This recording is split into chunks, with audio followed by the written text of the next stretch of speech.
you get to do, and then you don't get to do, and so on. And one of the real problems in our society is that people get to a certain age, and they can't do at the same level as someone younger than them is able to do. Then that's when they have thoughts of depression and anxiety and worry and fear, and they go off to, they find themselves swallowing a lot of medication and so on just to deal with that, and suicide rates really go way up as people get into their 50s and 60s and realize that they can't do what somebody else behind them is doing, or that you get left behind.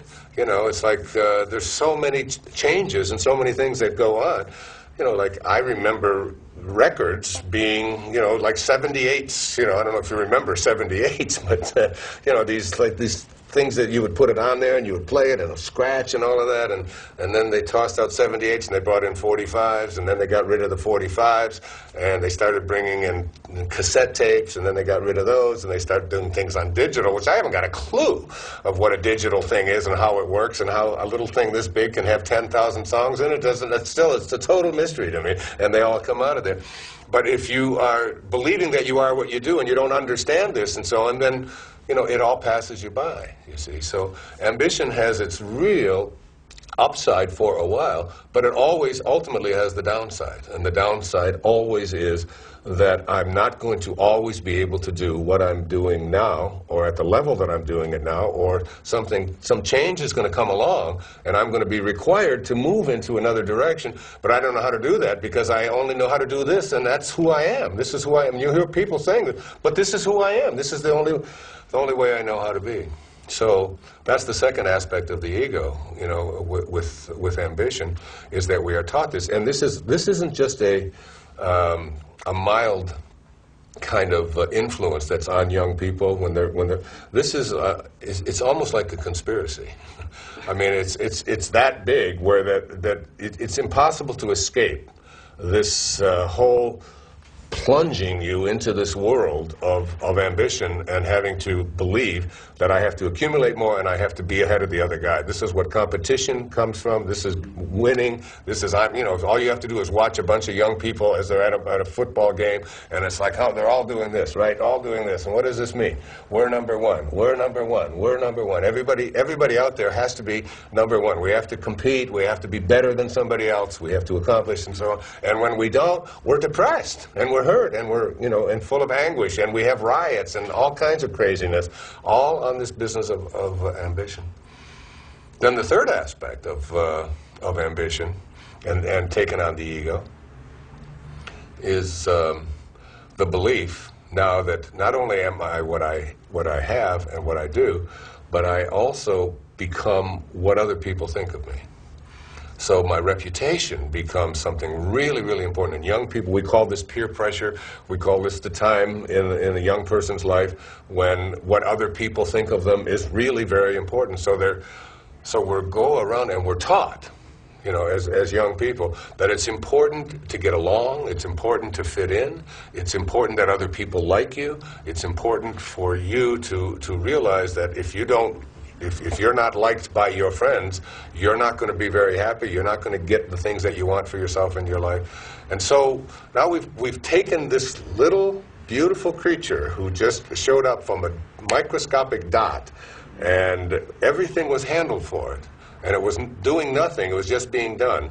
And we've imposed three really harsh kinds of requirements on this person. Forget all of this. Forget this little bundle of perfection, that was created by God and is a piece of God, and let's set it over here and let's create a new one and make it believe that it has to accomplish, it has to accumulate, and it has to win the approval of other people.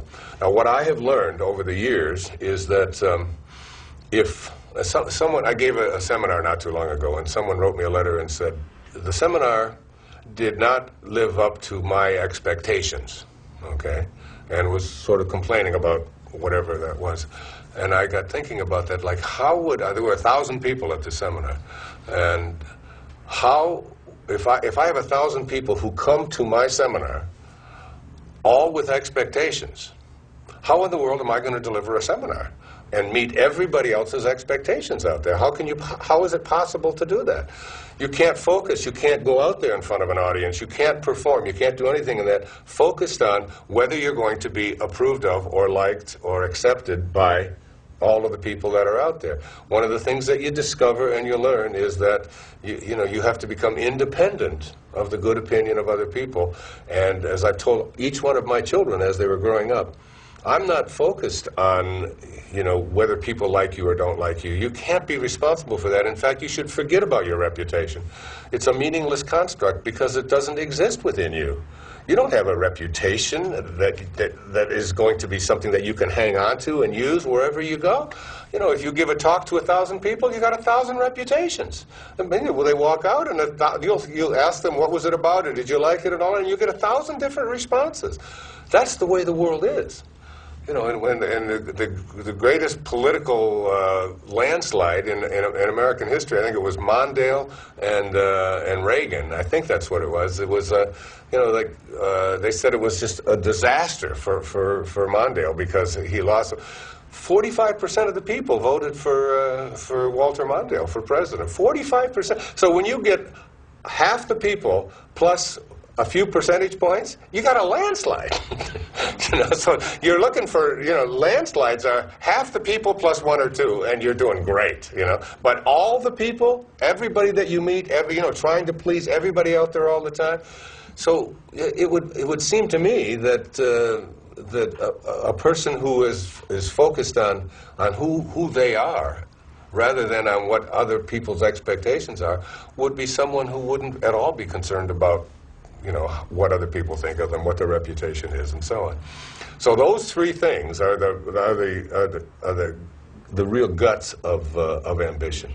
Now, there's other parts of that ego. The belief that we're separate from each other, the belief that we're separate from what we would like to attract into our life, the belief even that we're separate from God. These are all ego constructs. More separation.